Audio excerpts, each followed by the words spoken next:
Irmãos, graça e paz. No vídeo anteriormente em que enviei aos irmãos, que vai tratar um pouco sobre a relação que há entre magistério, tradição e escritura, nós vimos a perspectiva reformada, onde a tradição e o magistério estão abaixo da escritura. Nós vimos também que no catolicismo romano, tradição, magistério e escritura têm o mesmo peso. Por que é que eu considero esse assunto de suma importância hoje em dia nós compreendermos? Porque hoje em dia, de forma sutil e sorrateira, há algum tempo, essa ideia de tirar a primazia das escrituras em muitos lugares tem entrado sim no meio do protestantismo. Por exemplo, é muito comum você ver certas práticas litúrgicas que não passam simplesmente pelo crivo das escrituras. Não se há a pergunta, isso a escritura ordena? Não. O que há, no mínimo, é o seguinte: bom, a escritura não diz nada a respeito, mas a gente vai e faz. Então, se a escritura não ordena, não pode ser feito. Se a escritura não ordena, não pode ser feito. A escritura que deve determinar a liturgia do nosso culto. A liturgia do nosso culto, os nossos costumes, nossa doutrina, nossa forma de pregação, não deve ser determinada por uma tradição. E principalmente por uma tradição, melhor dizendo, uma pseudo-tradição, pós-moderna, baseada no pragmatismo, ou seja, funciona para todo mundo, também deve funcionar para a gente. O viés não é esse, irmão. O viés não é esse. O viés é levar toda a prática litúrgica, toda a prática doutrinária, toda a prática comportamental às escrituras. Se as escrituras não dão base, se as escrituras não ordenam, não deve ser feito.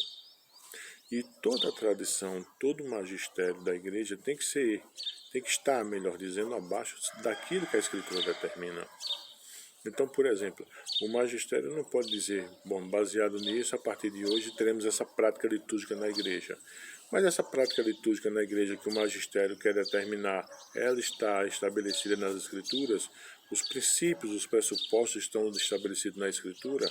Ou será que essa prática litúrgica que o magistério quer estabelecer está baseada no pragmatismo, que tem dado certo em muitos lugares, então a gente vai estar importando esse pragmatismo para aplicar no nosso meio? Será que o viés é esse? Será que o viés, por exemplo, de êxito mas essa prática aqui tem trazido pessoas para a igreja, as pessoas que têm adotado essa prática, as igrejas estão crescendo, as igrejas estão tendo condições de se sustentar, a questão financeira melhorou. Mas será, irmãos, que o viés é esse?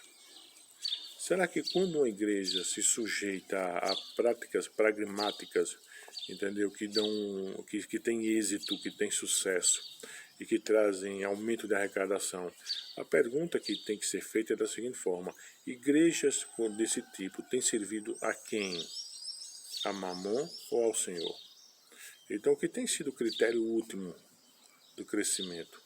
A arrecadação financeira ou obediência total a Deus? Então observe, irmão, que isso passa, melhor dizendo, pelo pressuposto, Pelo pressuposto onde se tem que averiguar o seguinte: por que nós nos reunimos para adorar? Por que nós nos identificamos como cristãos? O que é o pressuposto? O que é o pressuposto fundacional? De onde é que a gente parte? De onde é que nós partimos? Nós queremos cultuar, nós queremos adorar, nós queremos ser submissos a quem? Ao Senhor Deus, que revelou sua palavra, que manifestou sua vontade soberana nas Escrituras, ou a Mamon, que se usarmos tais práticas, a igreja crescerá? Então a gente precisa sim ter esse critério de avaliação. Tá? Volto a dizer, tradição, a fala do magistério, certo? Precisa estar abaixo daquilo que a Escritura determina. Isso é um princípio importantíssimo, porque esse é um princípio, irmão, identitário. É um princípio identitário em toda igreja que se identifica como igreja reformada. É um princípio identitário, tá? Nós somos reformados e o fato de nós sermos reformados implica em quê? Obediência às Escrituras.